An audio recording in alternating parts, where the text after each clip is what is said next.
Good morning. Thank you for joining us today. We'll be starting in just a few minutes.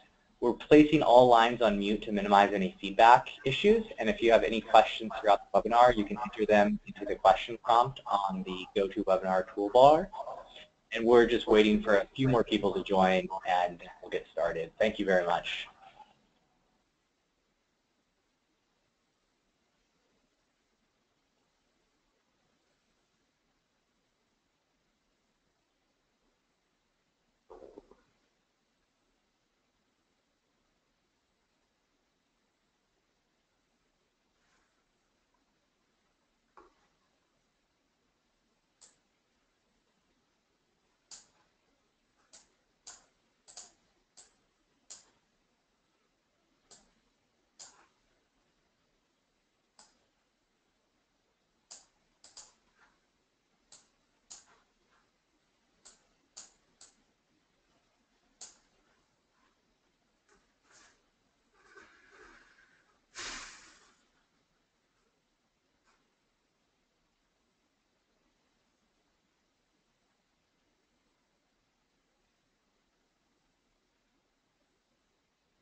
Good morning. Welcome, everyone. My name is Kevin Wood, and I'm an alternative fuel specialist at the Center for Sustainable Energy, and I'll be the moderator for today's webinar. This webinar series is part of a California Energy Commission's Alternative Fuel Readiness Program, which has supported some great work going on right now in the Central Coast. We'll start with hearing from some of our partners in San Luis Obispo, Santa Barbara, and Ventura counties about the work they've been doing to make sure that that the Central Coast is ready for an increase in alternative fuels. Just a reminder, we're going to be placing all lines on mute to minimize any feedback issues. And if you have questions throughout the webinar, you can type them in the GoToWebinar toolbar. We'll have time at the end where we'll try to answer all those. And if we can't get to all the questions, we'll try to follow up with folks individually. In addition, this webinar will be recorded, so you can, and we'll send out the slides after a day or so after the webinar, so you'll have those for your reference as well. And I think with that, we're ready to get started and to kick off the webinar. I'd like to introduce Cameron Sean Gray from the Community Environmental Council. Cameron? Thanks, Kevin.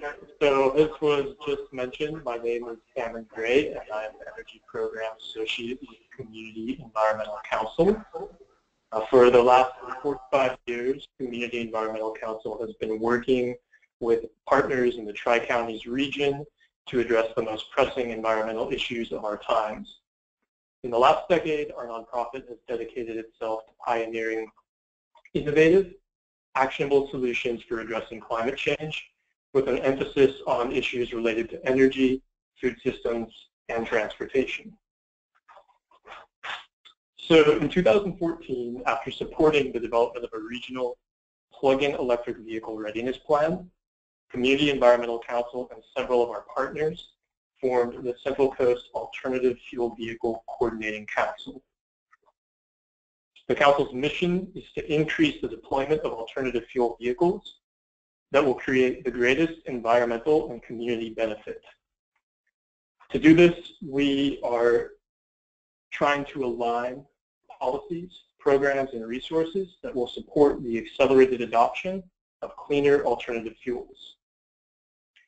Founding members of the Council include Central Coast Clean Cities Coalition and the Air Pollution Control Districts of Ventura, Santa Barbara, and San Luis Obispo counties, UC Santa Barbara, and the County of Santa Barbara. Plug-in America is also a member and has provided support for the trainings you're attending today.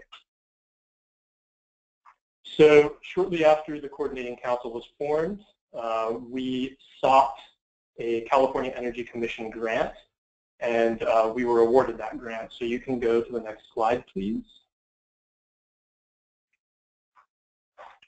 So the funding that was provided by that Energy Commission grant, it's supporting the development of an alternative fuel vehicle readiness plan for the Tri-Counties region.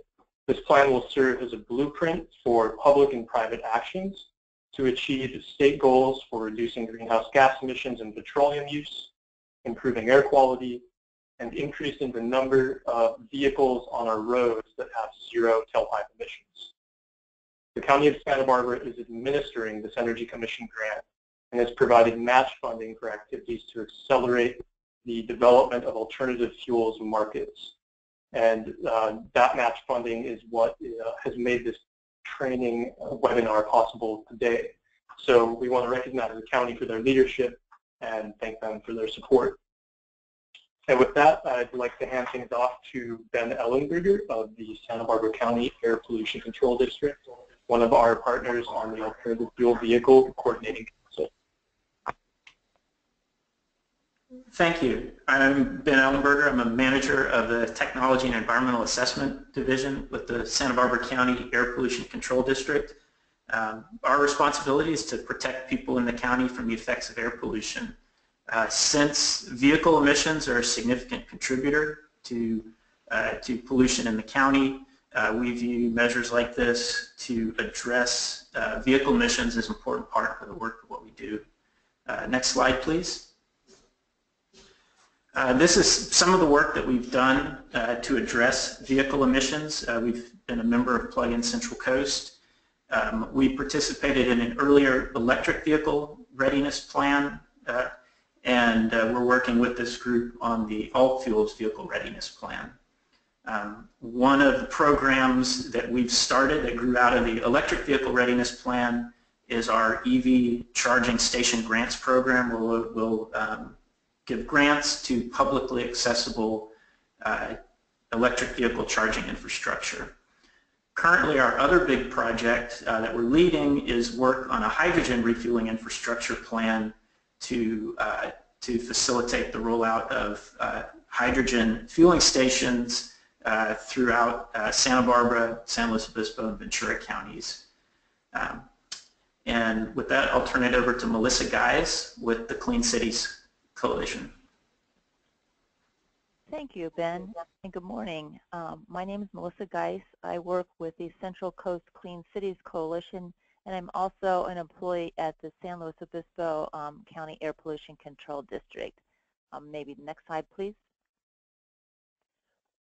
The Central Coast Clean Cities Coalition, also known as C5, is a local nonprofit that's been operating in San Luis Obispo County for well, since the early 2000s.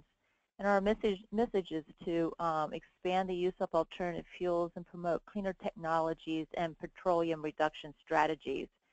We've worked with a number of local fleets in our area to secure grant funding and deploy alternative fuel vehicles.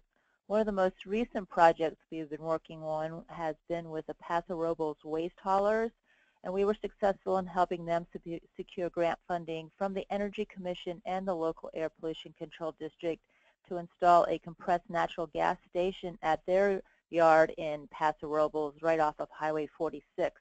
And they were also able to purchase 6 new compressed natural gas trucks as part of that grant. So that was a good success and a great opportunity for fleets to show how fleets can take advantage of our local grants to make changes in their fleet.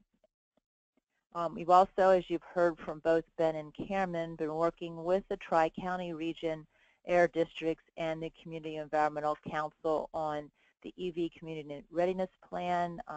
We've also been working to help fund and get more EV infrastructure here in San Luis Obispo County. We've been involved with this grant for the Alternative Fuel Readiness Planning, and then also been working on the hydrogen readiness planning. We do a number of different outreach programs to try to increase the awareness of alternative fuels. One of the programs that we have is an annual grant workshop where we invite grant operators or anyone that's really interested in alternative fuels to come and learn about local grants, both local and state grants that are available to help fund these projects. We also have been working with the first responders in San Luis Obispo County and hope to get involved more with some of the folks down in Santa Barbara and Ventura counties as well to help keep the first responders, the people that are out there on the road, hopefully not having to respond to accidents, but when they do happen, it's important for them to know what is the latest in the technologies that are out there and the challenges they may face. So we've been an avid supporter of that program for a while. And that's pretty much all I have this morning. Thank you. Great, thank you, Melissa. And now we'll jump into the body of our webinar today. This is just a brief outline of some of the things we're going to talk about. We'll start with kind of setting the context with state policies and regulations. We'll discuss the different types of alternative fuels and some of the characteristics of those fuels. We'll talk about infrastructure and then the tools and incentives and resources that can help you adopt the fuels and infrastructures. But before we get going, we have a brief poll question to help us establish who's in our audience today. So the question is, how familiar are you with alternative fuels? You should see a little poll pop up on your screen. If you want to select one of those options, that will help us understand who's on here.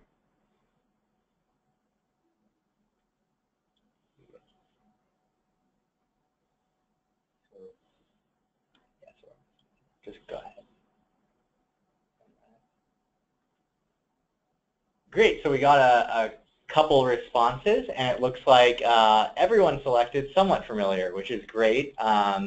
If you're somewhat familiar, some of this may be review, but hopefully we'll get you a lot of good information, and then by the end of it, you can say you're very familiar with alternative fuel types.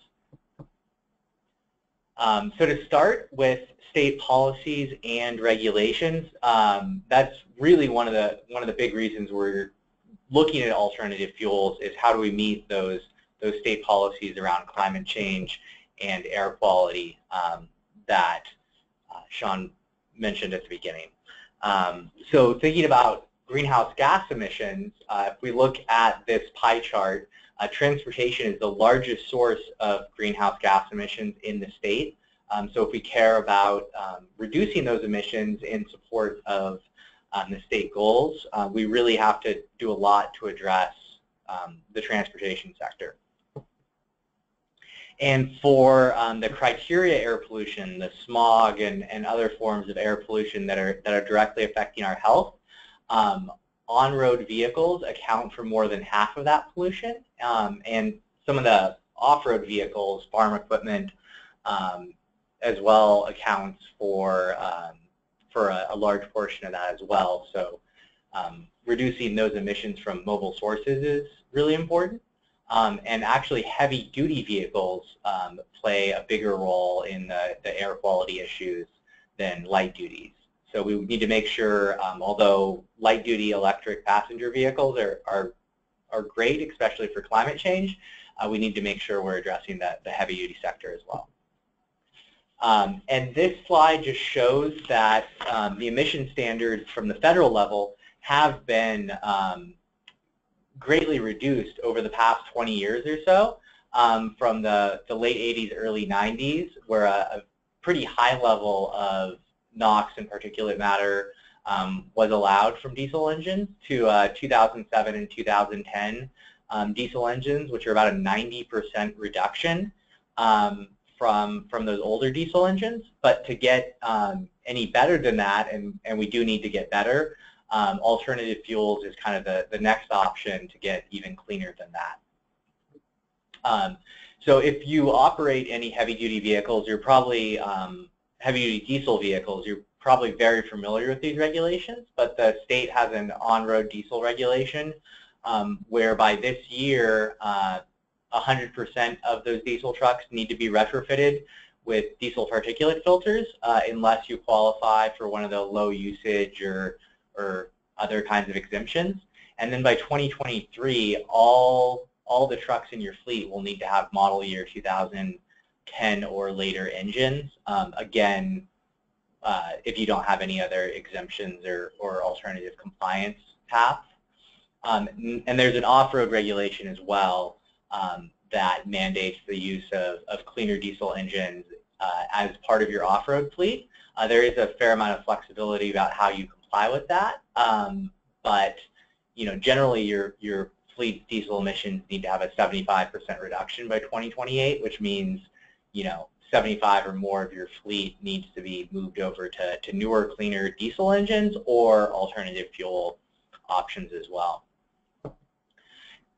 So now we'll spend a few minutes talking about the different types of alternative fuels, and there's, some fuels are more suited than others for certain applications, but there's a range of alternative fuels now available that can really help you meet those compliance goals, save money, reduce your emissions, and improve air quality in your community. So some of the fuels we're going to talk about include biodiesel, ethanol, natural gas, hydrogen, propane, hybrids, conventional hybrids, as well as plug-in electric vehicles. With all these vehicles, there's a lot of considerations if you're thinking about adopting these vehicles. There's the cost and availability of vehicles. There's the lifetime fuel cost. There's kind of maintenance issues. How do you maintain these vehicles, or do they have a better, lower maintenance than conventional vehicles? The cost availability of infrastructure, which is a big issue that we'll talk about a little bit later in the presentation, as well as the wells to wheels emissions. The low tailpipe emissions is very important, but for some of these fuels, we want to think about kind of the whole fuel cycle and how that affects the overall emissions profile. So to start with biodiesel, biodiesel is a great fuel that's produced from renewable fuel sources, and depending on the blend level, it can be used in unmodified diesel vehicles, and it's cleaner burning than conventional vehicle. Because you can use it in your existing vehicles, it's one of the easiest to deploy, although some diesel tanks have some compatibility issues, and you need to verify with your tank manufacturer if it's compatible. And it can cause some maintenance concerns in older vehicles.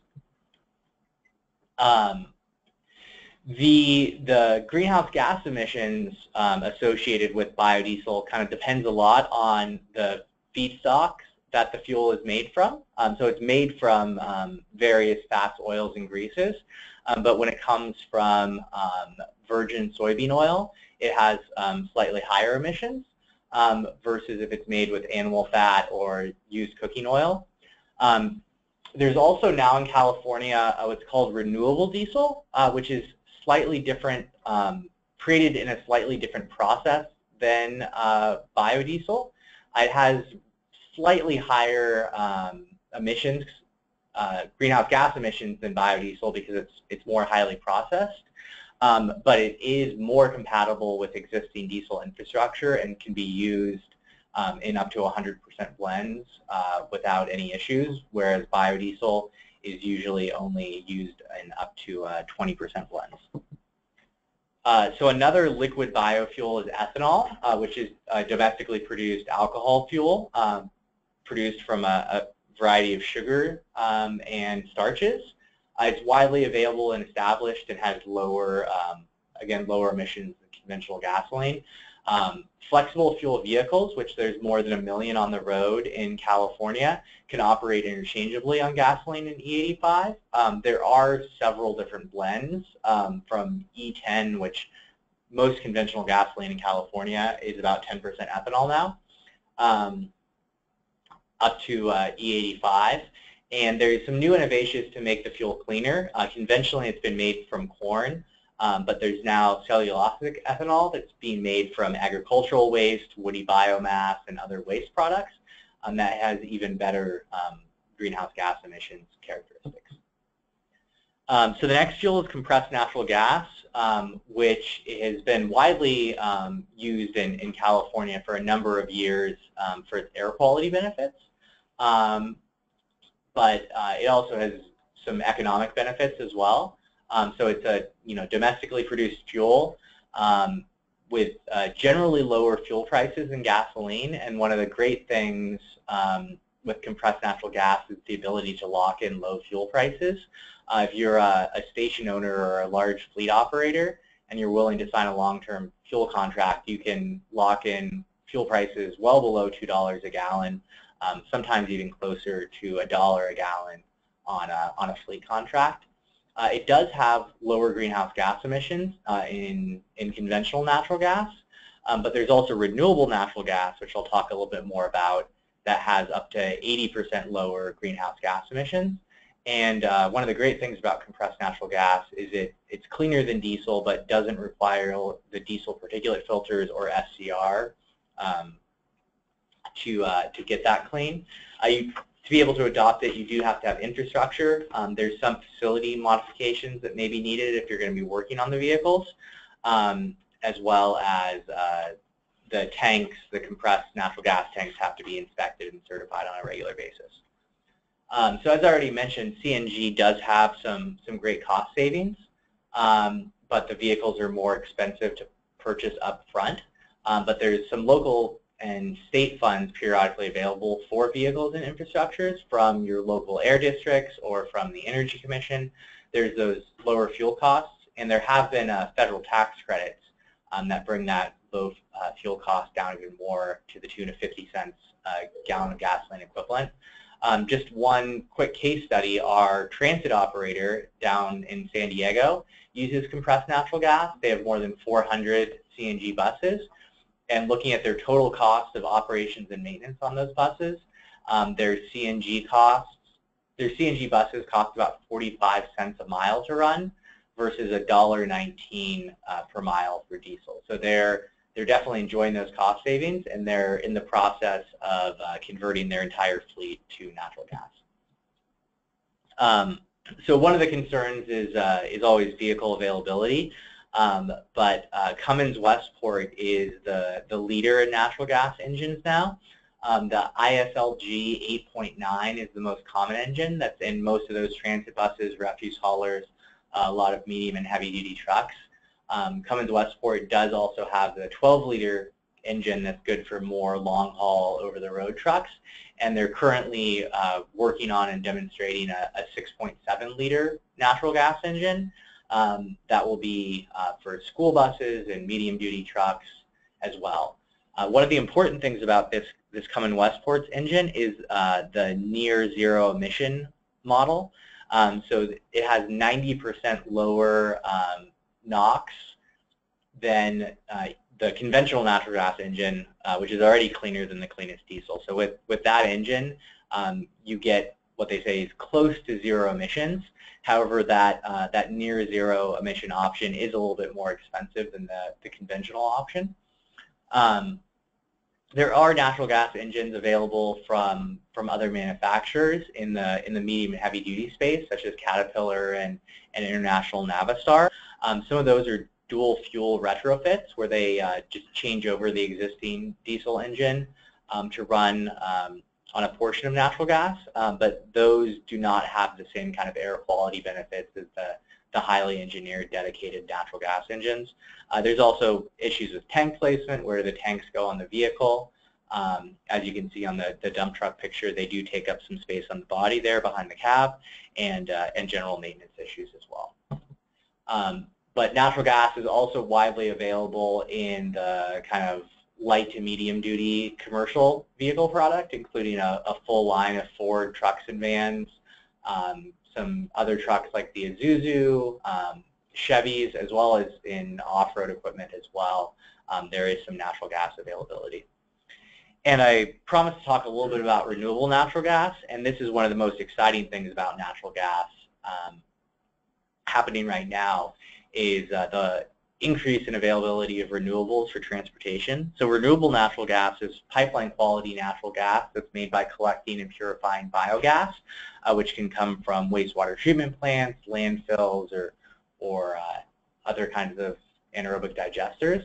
It's interchangeable with conventional natural gas, and thanks to the California's low carbon fuel standard and the EPA's renewable fuel standard, renewable natural gas is available for credits that can bring it down to the cost at or below the cost of conventional natural gas when used in transportation.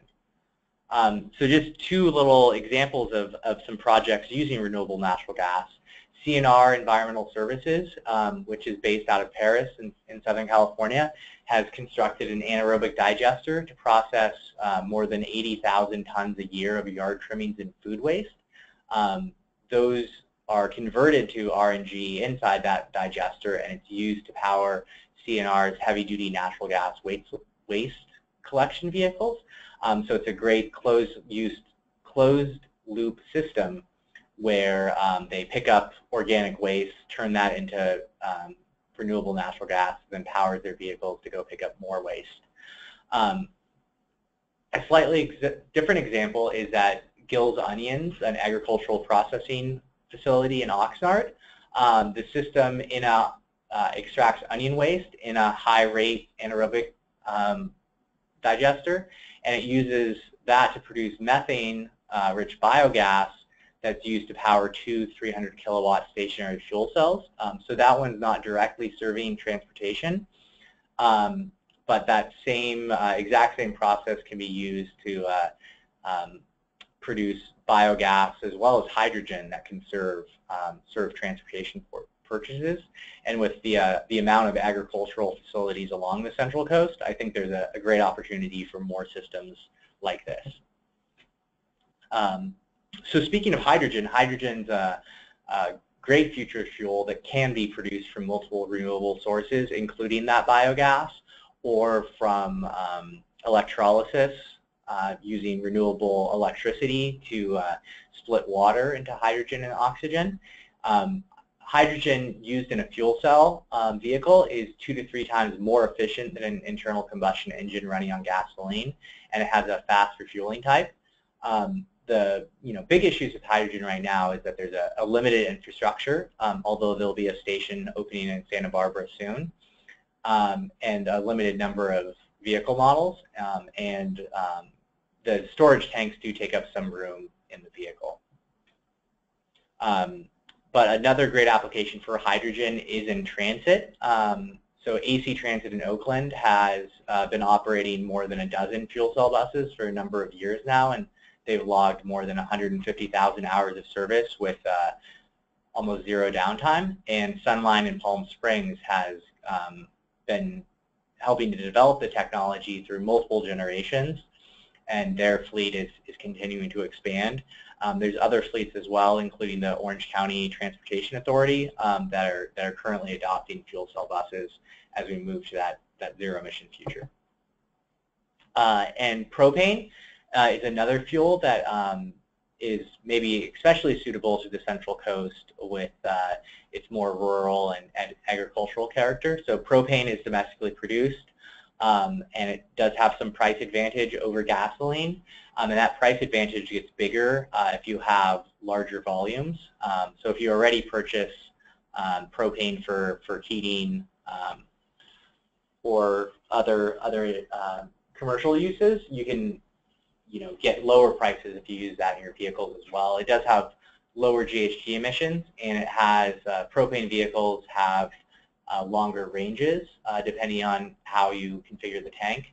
There is some price variability, and the infrastructure you do need, but propane infrastructure is very low cost and flexible. And there's a good selection of propane vehicles available. Again, some of the Ford kind of light to medium duty pickup trucks, vans, and commercial vehicles. Propane is also a great opportunity for school buses in Class A and Class C school buses and shuttle buses. Those propane buses are available for almost no premium compared to a diesel bus, and they have lower emissions and lower fuel costs. Finally, hybrids. Many folks are familiar with hybrids from the Prius that's been out for more than 15 years now, and there's savings of 10 to 40% on fuel without any infrastructure and no range concerns. But beyond the Prius, there's a growing availability of hybrids in some other medium-duty cycles, such as vans, delivery trucks, and things like that. So, you should consider whether there is a hybrid for your duty cycle. They do have higher upfront costs and may require some additional maintenance training, but they can offer great benefits. And finally, electric. Electric is very important to the state's goals to reduce air pollution as well as greenhouse gas emissions. So they have zero tailpipe emissions, and depending on the source of electricity, they can have 80% or more lower GHG emissions. If you charge them entirely with renewables, you can have 100% lower emissions, as well as lower fuel costs compared to gasoline or diesel. The vehicles are more expensive up front, although there's rebates that can help. The range can be limited. You have to think about your electricity rates to make sure you're getting the maximum savings when you charge them. But again, electric vehicles are very important to meeting the state policy goals. So along the bottom, you see the range of light-duty electric vehicles available, and there's more than 26 models available, but there's also electric available in more medium and heavy-duty applications as well. So we definitely encourage folks to kind of evaluate that. It's not only a California policy, but other states such as Washington and Oregon are promoting fleet electrification, and there's actually a group called the West Coast Electric Fleets that are working to encourage fleets up and down the West Coast to adopt EVs. So there's, you can join the program by pledging to evaluate EVs for your fleet, and you can choose a commitment level that makes sense, and that gets you access to resources as well as recognition. City of Sacramento and City of Santa Ana are two of the California fleets, but Seattle and Portland and even Vancouver, British Columbia are also participating in the program. So that's, if you're interested in moving to EV, that's a great program to look into. And finally, the cost savings. So there is cost savings with the electric vehicles. This is based on some modeling we've done, but on the left you see a conventional sedan, such as a Ford Fusion or a Ford Focus, compared to some of the electric options, and this is completely without any incentives at about 15,000 miles a year. So you see on the left-hand side that over the lifetime, the fuel costs and the operating and maintenance costs for the Fusion more than offset its lower purchase price compared to the EV, versus if you look at the electric vehicles on the left, although they have a more expensive purchase price, their fuel cost and their other operations and maintenance costs are much lower. And again, that's without incentives. So some of the incentives that are available that we'll tell you about in a minute really help bring those costs down even more, making substantial savings for electric vehicles.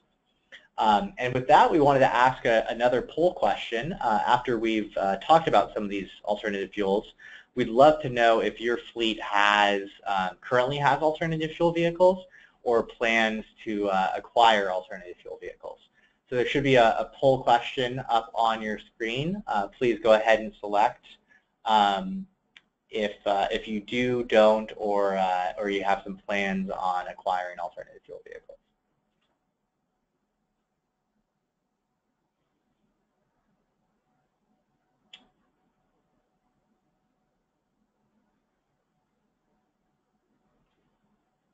Great. So it looks like almost all of you had plans or considering, and one of you that's you don't have vehicles, so that's not applicable to you. So finally, I just wanted to take a minute to summarize all these fuels, and I won't read all of this, and because these slides will be available afterwards. But biodiesel has high greenhouse gas benefits, although lesser air quality benefits, and it's great to use in all diesel vehicles. Electricity has both great greenhouse gas benefits and great air quality benefits.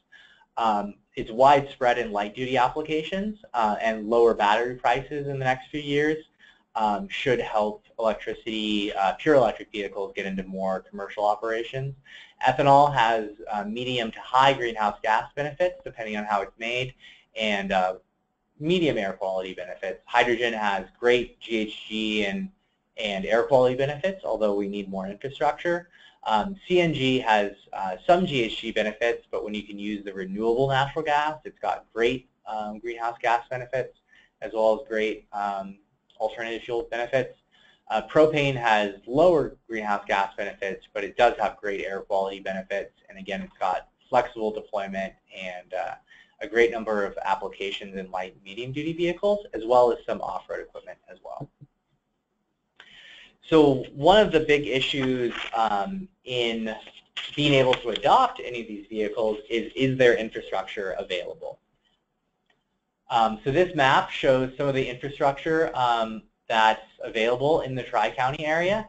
As you can see, there's widespread propane stations, as shown in the purple dots, and there's a fair number of natural gas stations as well. Some of those are more private fleet stations, although those can be available to other fleets who want to use them. There are just a few ethanol stations on the Central Coast, and there's one hydrogen station that's planned for the Santa Barbara Goleta area, and that will be very exciting when that opens in the next few months here. So just a quick overview of kind of what it takes to put some of these stations in. So hydrogen stations are normally built, they're currently only being built with state funding because there's not enough vehicles yet to justify investing on their own. And they're up to $2 million each. Biodiesel and ethanol can be sited at existing fuel stations, as well as tanks can be put in to private fleet yards. And when you're in a private fleet yard, you can do above or below ground. The stations can cost between $300,000 and $500,000 on average. Natural gas can be built at private fleet yards if there's a large enough fleet to support them. They're built as standalone stations as well as at existing gas and diesel stations, and they can be anywhere from $250,000 for a small private station to $1 million+ on a large public station. Propane is great for private fleets. Many propane companies are willing to install the infrastructure at no cost if you have a fueling agreement for at least a few vehicles, and they can be built at standalone or added to existing gas stations as well. And if you were to pay the full costs, they're relatively affordable. And electric stations, which we haven't talked about yet, can obviously be put in lots of locations, anywhere there's a electricity supply, whether that's a private garage, a public parking lot, or anywhere else. And a level 2 charging station is anywhere from $500 to $5,000, depending on the model and the cost of installation, whereas the DC fast chargers can be much more expensive. So we don't show a map of where charging stations currently are on the Central Coast, but there's hundreds of public stations as well as more than a dozen fast charging stations. But if your fleet is going to adopt electric vehicles, you really need to think about installing your own infrastructure at your own facilities. And when you do that, it's worth looking at your electricity rates. The rates that you use really affect the payback on those electric vehicles. So Pacific Gas and Electric, as well as Southern California Edison, offer special PEV charging rates based on time of use, and charging off-peak in those overnight hours helps avoid adding load to the electricity grid during high usage on-peak periods, and so by doing that, you make sure you get the lowest cost of fuel. And with that, I'm going to transition to my colleague Candace Chu, who's going to talk more about tools and incentives that are available. Great, thanks Kevin. So while the state has aggressive goals and regulations related to energy, transportation, and emissions, it also has provided funding and incentive programs to accelerate adoption of vehicles and technology. So before we get into some tools and incentives, we have a polling question. So the polling question is, which incentive programs have you heard of? Feel free to select all that apply.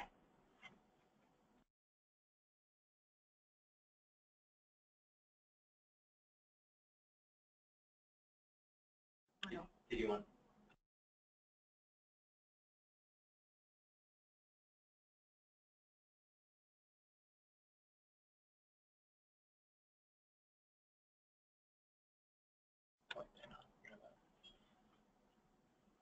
Great. So it looks like we have some familiarity with a few of these programs, the Carl Moyer program as well as CVRP, and it seems that a few of you have information on other incentive programs or none of these above that we will cover as we move on. So some tools for cost comparison for your fleet. So this first tool, the A-Fleet tool, is a spreadsheet-based tool that allows you to change different inputs to estimate greenhouse gas emissions as well as different costs of ownership.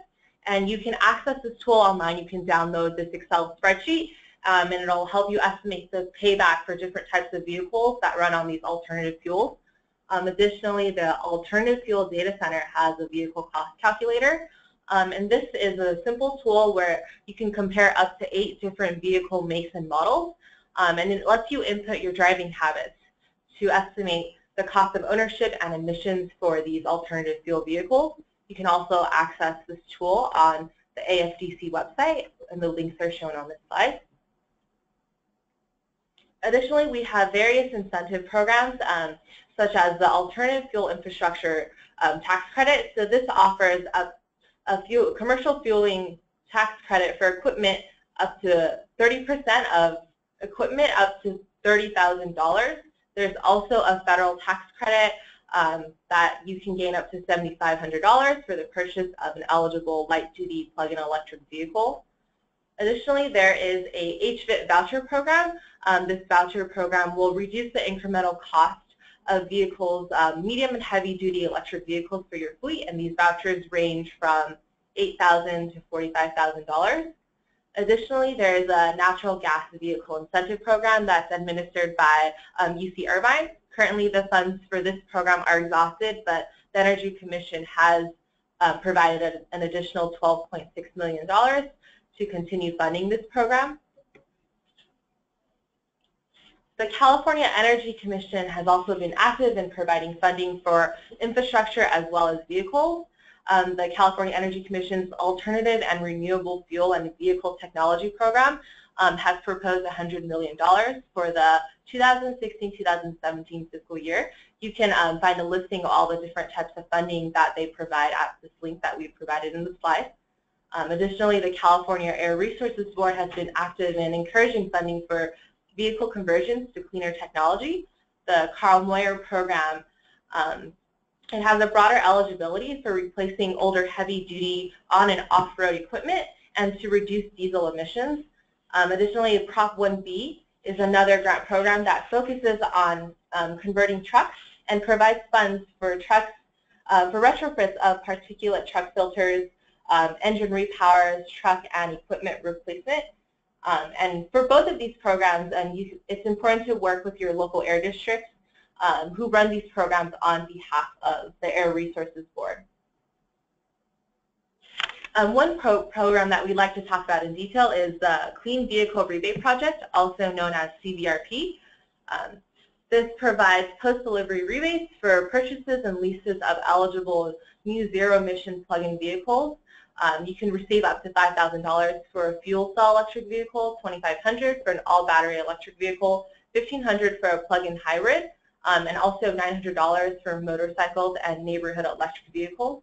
Some fleets have benefited from these standard CVRP rebates, such as the City of Lompoc, the County of Santa Barbara, and San Luis Obispo as well. Within the Clean Vehicle Rebate Project, there is the Public Fleet Pilot Project, also known as PFP, which provides increased incentives for public fleets in disadvantaged communities. So these disadvantaged communities are identified by EPA's CalEnviroscreen model, which identifies these disadvantaged communities by zip codes containing census tracts. So this map here allows you to enter in your zip code, and as you can see, Santa Maria as well as Ventura are identified in those disadvantaged communities, and they'll be eligible for these PFP funds And these increased incentives include these values of $15,000 for fuel cell electric vehicles, $10,000 for all battery electric vehicles, and $5,250 for plug-in hybrid electric vehicles. This project is not eligible for leases and is only for new vehicle purchases. So as we mentioned, there are a variety of different incentive and grant programs, and you can also increase your savings by combining funding from these different programs with local air district funding. As Ben previously mentioned, there is an EV charging station grant that the Santa Barbara County APCD offers, and there's also state and federal grants. If they are available, you can combine these different funding programs with the other funding that is available. So this other tool that we'd like to talk about is called DriveClean, and it's a website. If you access their website, they provide various information on different incentives, and you can search and filter by national, state, or local incentives, and they'll give you information on fuel and charging equipment, other discounts such as utility rate discounts, insurance discounts, decals to use the HOV lane, as well as vehicle incentives. Another great resource that we'd like to highlight is the Department of Energy's Alternative Fuel Data Center. The AFDC website provides comprehensive information on things varying from mapping of different stations as well as laws and incentives. They highlight local case studies, and you are able to search for different vehicles that are available for your fleet, from light duty to medium and heavy duty applications as well.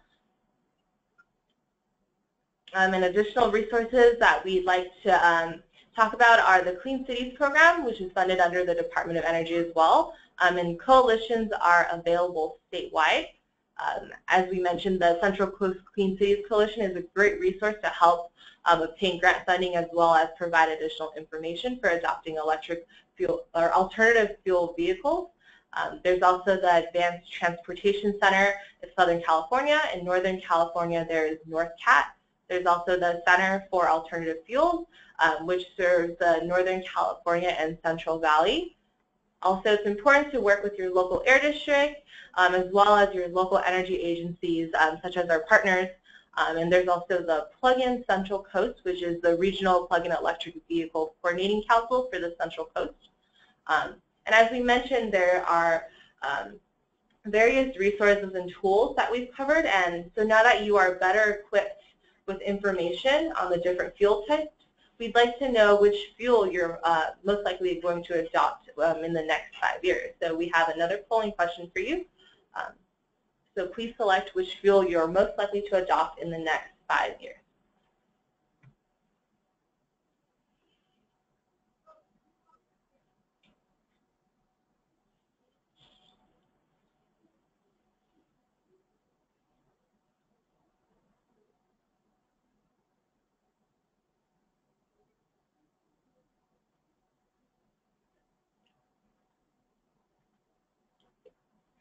Great. So it looks like a majority of our responses have said that they'll be most likely to adopt electric or hybrid electric vehicles within the next 5 years. And as there is currently a lot of goals and as well to install infrastructure as well as adopt and encourage for these vehicles to be on the road, that is a great response from all of our webinar attendees. And now to conclude and make some concluding remarks, I'm going to hand it back off to Kevin.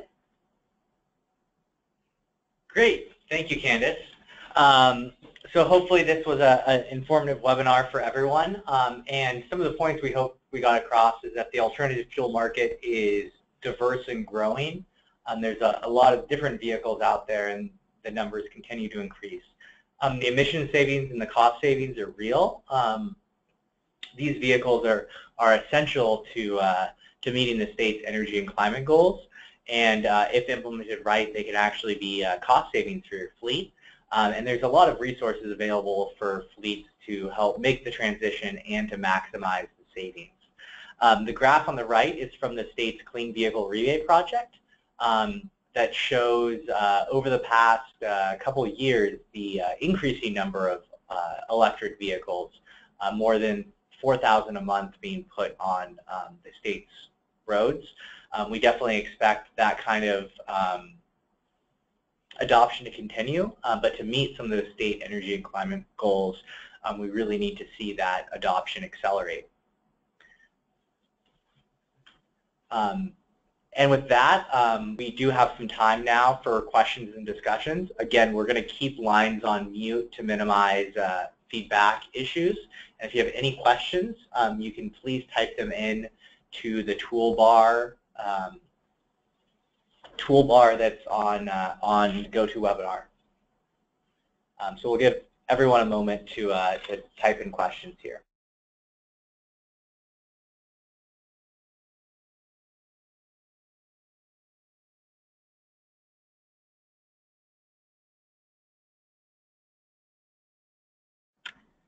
Okay, so the first question we got was just a basic question, which is are these slides going to be available afterwards? And the answer is yes.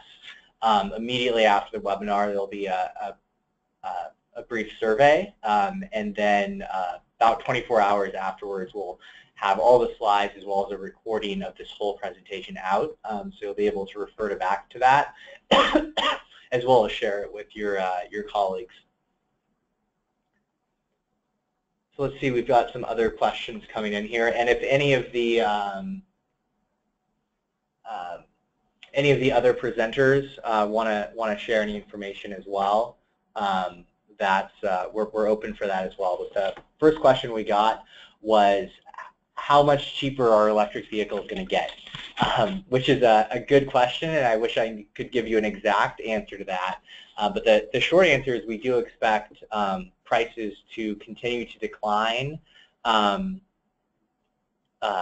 both in terms of the cost of the vehicles, as well as we expect the range of plug-in electric vehicles to increase, because as the batteries get cheaper, it makes it more economical to put more into a vehicle.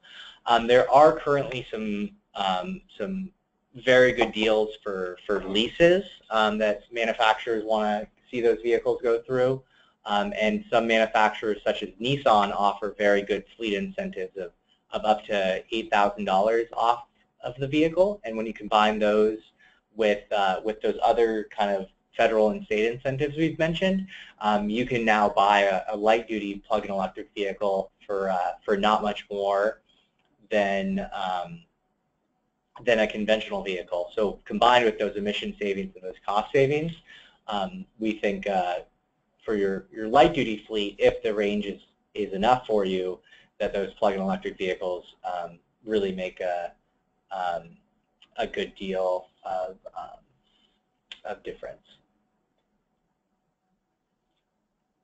So let's see if we get any other questions in here.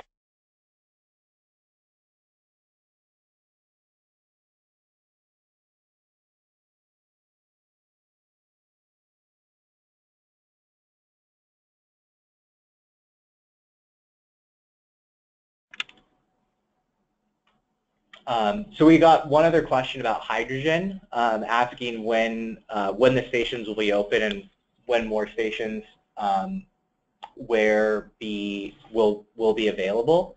So the Santa Barbara station, as I mentioned, that would be opening soon. We've actually heard that it's now operational and pumping fuel, but its grand opening is going to be later in the month of May.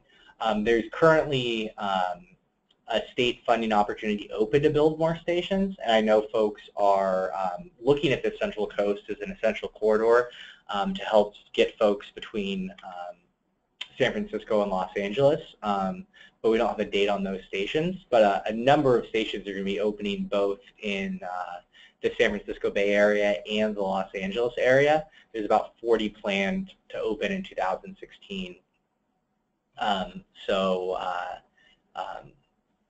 Once those are open, there'll be great opportunities for hydrogen vehicles and for visitors coming from LA or San Francisco to the Central Coast in their vehicles. So we got one other question about renewable diesel, saying that they're very interested in renewable diesel, but since it's a fairly new technology, we're having difficulty finding manufacturers. Do you know of any? Right now, most of the renewable diesel, or almost all of the renewable diesel, is coming from out of state. There's not any large renewable diesel manufacturers currently in California. So a lot of it's coming from Louisiana. There's a large plant there, and there's also a large plant in Singapore, and that's where most of the renewable diesel in California is currently coming from out of state. But it comes both into the ports of Los Angeles and the ports of Oakland. And so any fleet should be able to, working with your local petroleum distributor, be able to procure renewable diesel. And I can follow up with some names of petroleum distributors if you'd like, but it is being shipped in from out of the region. That being said, I know there are some local biodiesel producers in kind of the Port Hueneme, Oxnard area, and I think there's some other ones up closer to the Bay Area. So we do always say that, you know, it's great to support your local biodiesel folks as well as consider renewable diesel.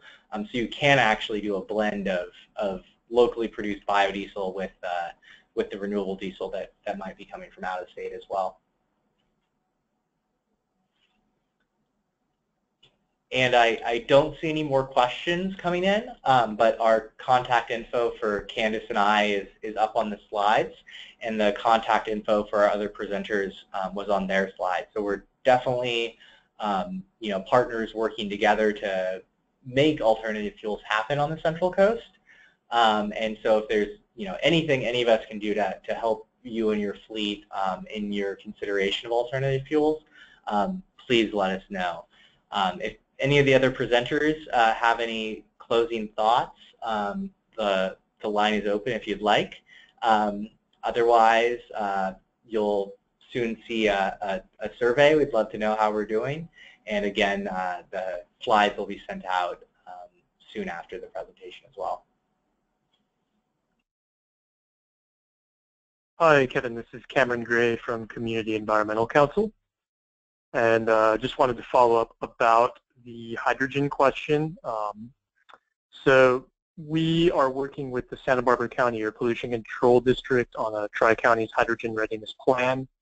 Ben Ellenberger at the beginning of the webinar did mention this, and if any fleets in the area would like to learn more, we would very much like to have a dialogue with them, be able to share some information about what's happening with that planning effort. We're actually working on a siting analysis with University of California, Irvine for some additional hydrogen stations in the region, and we'd be more than happy to share more details about what we're doing with any fleet operators who would like to learn more.